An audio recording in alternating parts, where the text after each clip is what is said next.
Your brand may be staying on top of current trends, but are you agile enough to stay relevant, resilient, and successful as customers, competition, and the world continues to change at a breakneck pace? I'm thrilled to share the newly revised version of my first book, The Agile Brand. I'm calling it The Agile Brand Revisited. It's been updated to reflect our continually changing world, and it provides 7 principles that form the backbone of an agile brand, offering detailed insights and actionable steps for incorporating them into your business strategy. This is the book that started it all, and I'm excited to share it with you. It's now available in print and digital formats and available everywhere. Learn more by going to the Agile Brand Guide website at www.agilebrandguide.com. Welcome to Season 4 of The Agile Brand with Greg Kihlstrom, where we discuss business agility through customer experience, employee experience, and digital transformation. I'm your host, Greg Kihlstrom. The Agile World podcast is brought to you by TEKsystems, an industry leader in full-stack technology services, talent services, and real-world application. For more information, go to teksystems.com. To read more about the topics discussed on this show, you can go to my website at gregkihlstrom.com and read my latest articles or get a copy of my latest book, Meaningful Measurement of the Customer Experience, now available on Amazon and other retailers. My name is Greg Kihlstrom, and I'm the host of the Agile Brand podcast. After nearly 2 years of continual adaptation and transformation, companies and their leadership need to start looking to the future in order to meet rising consumer expectations for service and overall experience. Today, we're going to talk about how leaders need to look to their customers in order to find ways to strengthen their business. Zendesk recently released its CX Trends 2022 report, which discusses key ways to improve your bottom line by putting customers first. To help me discuss this topic and the Zendesk CX Trends 2022 report, I'd like to welcome Paulette Chafe, Head of Consumer Insights and Research at Zendesk. Paulette, welcome to the show. Hi, Greg. Happy to be here. Thanks for inviting me. Yeah, really looking forward to talking about this with you. And the report was really, really insightful. So I'm glad we're going to dive into that. Why don't we start, though, by you giving a little background on yourself and what you're currently doing at Zendesk? Sure thing. Well, I head up the product marketing, customer insights, and thought leadership team. Our team's focus is primarily to uncover new emerging insights and trends that would be relevant to our customers and to our business. So we take a very broad view. We look at macro consumer trends and try to understand what sort of the direct customer experience implications are, as well as significant business and experience trends. So our goal is to ensure that Zendesk is leading the discussion in a tangible way that benefits businesses. So we're able to connect the dots for our customers and for ourselves. Wonderful. Well, yeah, and I've definitely known of Zendesk for years, and it's really great you're doing this research as well. So we'll talk about the Zendesk CX Trends 2022 report here. So according to that report, 48% of customers in North America have higher customer service expectations after last year. Can you talk a little bit about why this expectation is occurring? It is interesting. A lot of other companies are also reporting this increase in consumer and customer expectations, and it's dramatic growth that has undergone. And, part of this has to do with the fact of consumers are owning more technology, and consumers are spending more time online, online shopping, online using social. So frankly, they're really comfortable in digital channels. And I think a lot of what we're seeing is really a manifestation of that. I mean, we saw in our research alone that almost 25% of people spend 5 hours a day online doing various activities for personal reasons. And what's really interesting is that it's not just the younger generations, it's really well across the board. So that's really been growing overall. And I think just consumer comfort level and their savviness and what their expectations are, they've just grown based on their experiences. And I think that's really what we're seeing right now. It's almost like it's a tipping point. So what should companies be doing about this increased customer or consumer expectation? I think there's a few things that definitely come to mind. I would say the top thing that a company should consider doing is get a real handle on your current state. What is your company state of the union as it relates to customer service? Like, how well are you doing compared to others? And, that is a good starting point, because one thing that we've noticed in the research is like businesses think they're doing okay when in reality they're probably pretty mediocre. So I think that is a good starting point. Get a handle on where you really are today, like the true picture of it. And to help businesses do that, Zendesk does offer benchmark data. You can just go to our website under customer experience and look up benchmark, and you can see how your metrics might compare to other businesses. So you'll know if you're, performing at a higher or lower level. So I think that is like a good beginning place. I would suggest another area to look at is look at what other companies are doing. What are their experiences, to kind of take away what you might want to do more of, like who's demonstrating those best in class behaviors, and what you might want to do less of. Like, I also think that's a good learning point. We can learn from other experiences. And frankly, I mean, that is the old adage that a customer's best experience on another site is what they're taking over when they start to interact with you. And that's now their new frame of reference. Yeah. I'd also add to that it's good to, as you look at that, try to understand the pitfalls and challenges of what's really going on as it relates to customer service. And leaders sometimes need to kind of check themselves, I would say, as to realistically, how are they doing and how are they funding their customer experience initiatives. And then I would say the last thing, the third thing, is to ask your customers, what are your customer specific expectations relative to how they engage with you?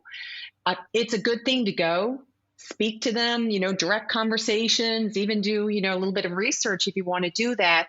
But that at least grounds the conversation. And it's not just about what you think you should do. It is actually sort of road tested against your customer base. So I think those are three pretty robust things to get you started in order to have a firm handle on how to start to meet those increasing customer expectations. Yeah, those are really great points, and I think that's a great segue to the next thing I wanted to talk about. The report also points to the trend that not only are there higher expectations from customers, but that customer service and customer experience are playing an increasingly important role in the growth of business.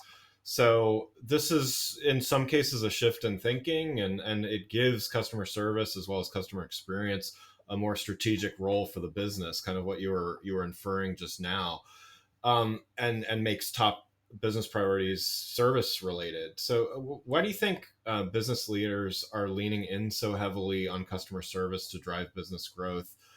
In addition to what you've mentioned, what's kind of changing in their, in their calculus for this? Mm-hmm. It's definitely interesting times. We discussed how much it's been growing in importance. I tend to classify what I see in the research this year as customer service is the macro business trend.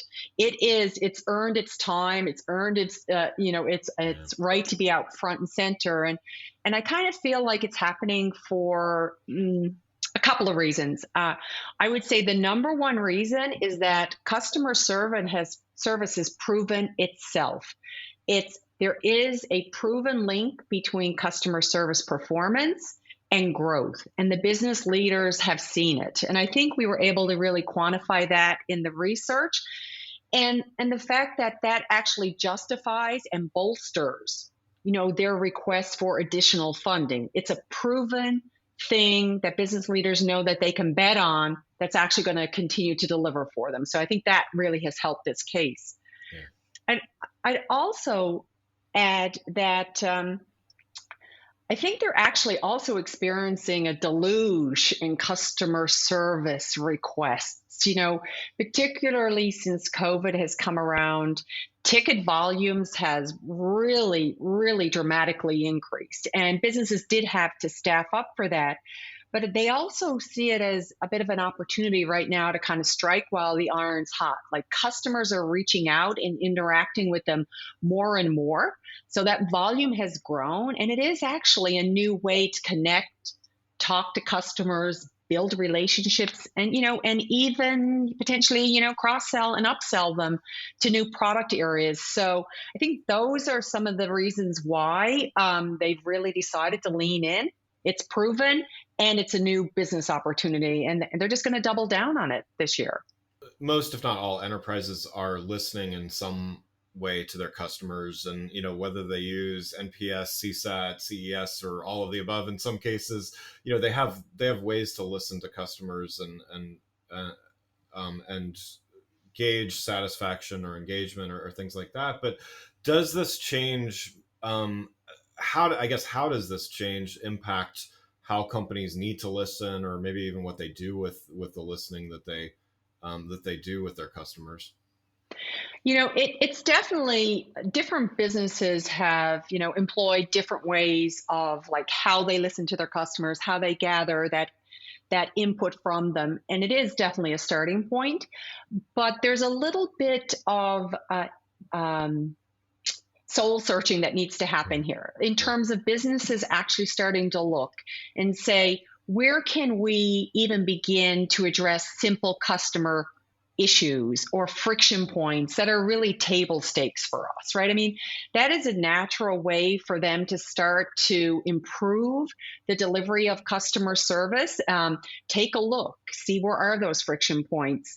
And, I would say to really meet consumer expectations, companies need to start to think about how then can create experiences that feel natural and intuitive to their customers.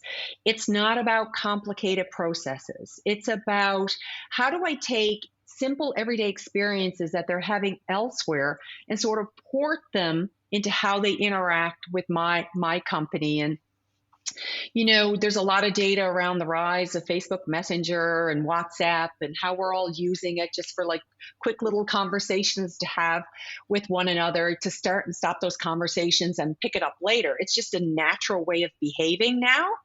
And businesses need to look to those types of activities and behaviors and take some inspiration from there so that they can start to create more natural experiences that consumers really tend to enjoy. So I think that's definitely a good place to look.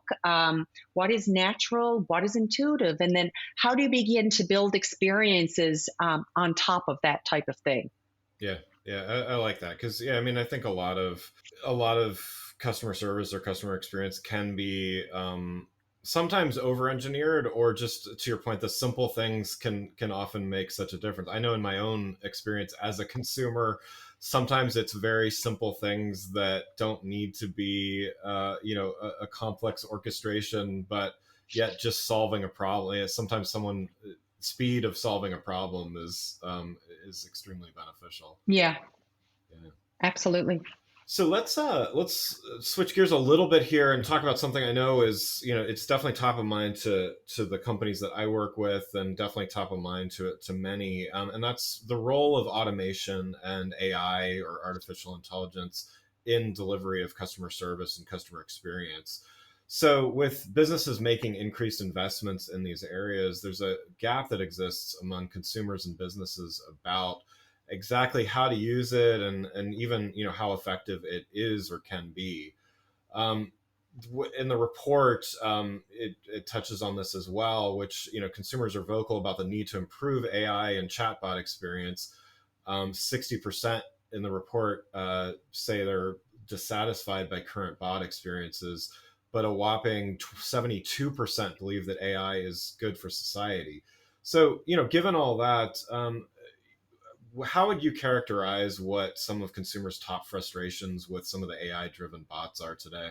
AI is such an interesting topic, and frankly, it is an area that at Zendesk we lean into very, very heavily, and we'll be rolling out some additional AI related research, in April. So it's definitely topical for us, and I think AI is represents obviously a period of challenge for consumers, but because they are so positive and optimistic about it, they do seem to have a very clear sense about what they would like it to be. So consumers understand what is a bot experience more now than they've ever done before. They can absolutely identify them, and they know what they like and they know what they dislike. And, I would say to your specific question about, their frustrations around it, simple things. And we're not any different than how they're responding. Majority dislike, number of questions it takes the bot to identify a particular problem. They also, dislike not getting an accurate answer. And I would say one of the top frustrations is having to start over when transferred to a human agent and losing all that knowledge that's been captured along the way.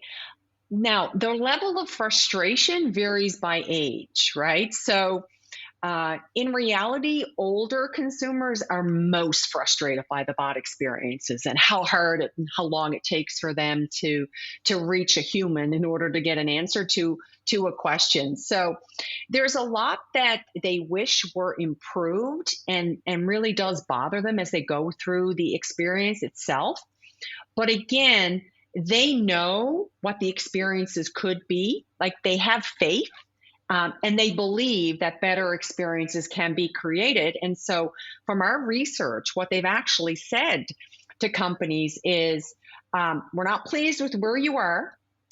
We've cut you some slack. But that said, we expect you to get better more quickly because those are our expectations. And if you don't get it together, then we'll move on. And so at Zendesk, there's been a lot of conversation around what does it really mean to create a quality experience for consumers, to remove this friction and to have them feel better about working with AI tools or chatbots themselves. Yeah, and I mean, I can definitely empathize with the frustration over having to give the same information two or three different times on a call or even over chat or something like that. And I think that's definitely something I've switched banks because of things like that, which, there's relatively high cost of switching in certain services, but it gets so frustrating. But, you kind of touched on this in talking about some of the frustrations, but, to look at it from the inverse, where are some of the areas where there's some consumer expectations about improvement? Like where can brands be looking at ways to improve that AI experience? Yeah, well, I think we can take a little bit of inspiration from the activities where AI is sort of running in the background a lot, and where consumers are comfortable.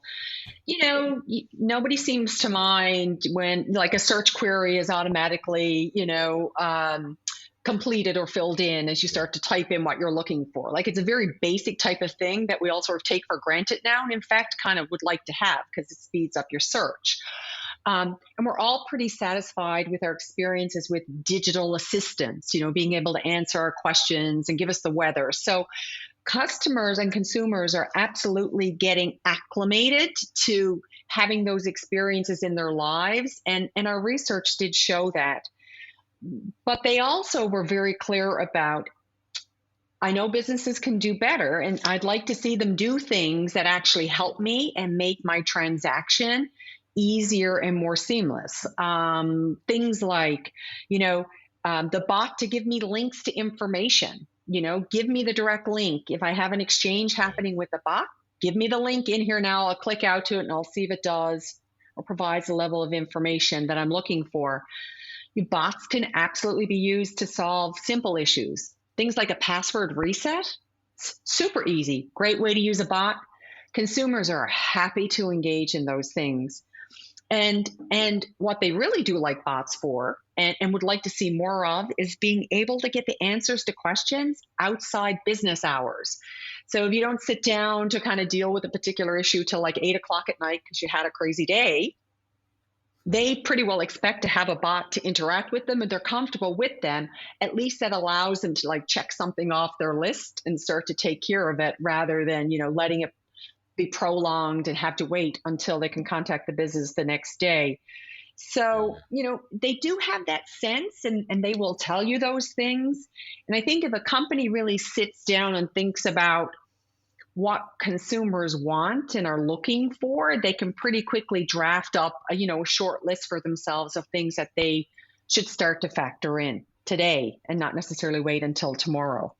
That makes sense. And I do like I mean, I consider myself an optimist when it comes to technology. It's reassuring to know that, consumers, even those that are frustrated in some ways, are optimistic about the possibilities, because I totally agree. There's a lot of potential. So one last question before we wrap up here, and kind of a long question, but what advice would you give to leaders and enterprises as they navigate the months and ahead? Obviously there's a few things going on. I mean, one is there's rising expectations, which means there's not a lot of time to get it right, or else there may be switching of from brands and things like that. But also, as we all know, over the last couple of years, the future is anything but certain. So, what should be guiding leaders as they make decisions? There are a few things I think that they should actively factor into their planning, and it does require some work on their part. Things just don't magically happen or fall into place. And one thing I would say is they should start to develop a roadmap for CX in their business. They need to start to plan it out and think about the experiences that they want to give today, 12 months from now, and 24 months from now. And I know that sounds hard, but it is surprising the number of businesses who have taken a very ad hoc approach towards towards CX and their planning. And I don't think if that's going to give you the best results longer term. There has to be some flexibility because new things pop up, new experiences are created. You need to be able to build that in. But I think sitting down and sort of plotting out, walking a mile in the consumer shoes and what the business can do to help that over a period of time will be beneficial. I think they also need to challenge themselves on the metrics they use for measuring customer experience and customer service. I mean, you mentioned some of them earlier about NPS and CSAT, et cetera. But I would say a lot of businesses just use them as numbers on a piece of paper and they sort of track it. Yeah. What we have seen, for example, is the C-suite is now beginning to connect their performance remuneration against customer service metrics. So you really want to be vested in what you're doing and have some skin in the game. And businesses are starting to shift that way and are creating new metrics for measuring customer service experiences that go beyond agent response time. It's about the quality of the experience, the happiness of the customer, the loyalty that they're creating, and really, having their compensation tied to it. And then I would think the third area is they need to take a look at how they're funding their customer service and customer experience budgets. Our data has shown that funding is trailing behind volume and demand. And unless they fund this adequately going forward, how can they continue to exceed those expectations? Because as demand rises and has risen today, it's going to continue to grow even more. And so they do need to take, I think, a good hard look at their funding as they start to build out their plans to say, are they giving it enough? What they did last year is not going to be sufficient to meet the demands of next year. It's just the volumes are just growing much too high, and they do not want to have customer service, suffer as a result of that. Yeah. Yeah. Wow. Those are great insights there, and really, really appreciate you sharing those insights as well as the insights from the report. For those listening to the show, what's the best way for them to keep up with what you're doing? Well, I do have a personal Twitter handle at Paulette Chafe.